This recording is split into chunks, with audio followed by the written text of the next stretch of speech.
After a juvenile has been placed in preventive detention and the hearing has to be held within 24 hours of the placement. The court will note that TJ was placed in detention at 16:45 hours yesterday, February 27, 2012, and that this hearing has been conducted within the 24-hour period.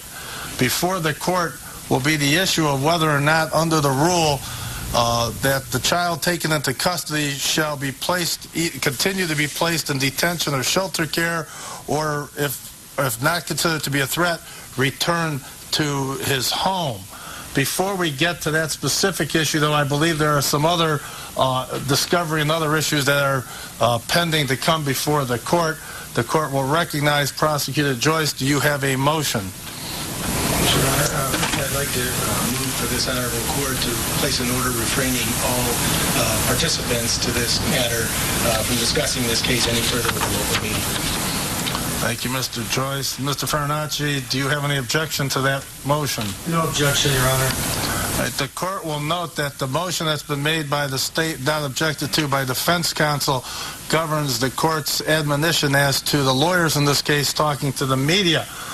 Before I issue that order, I do want to also note that in a minute we're going to talk about the media's access to the proceedings as they go forward, and that the court understands the interest of the public in this matter due to the serious nature of the allegations and the right of the media to cover these proceedings.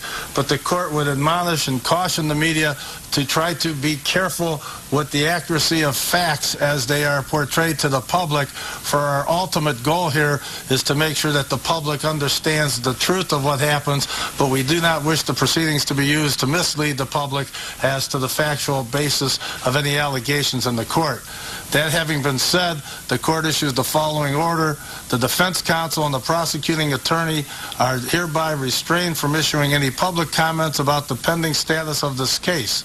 This court will enforce this order with both the civil and criminal contempt powers of the court. Defense counsel and the prosecuting attorney shall not discuss this case with the news media pending further order of the court. It's my understanding, however, there are two exceptions.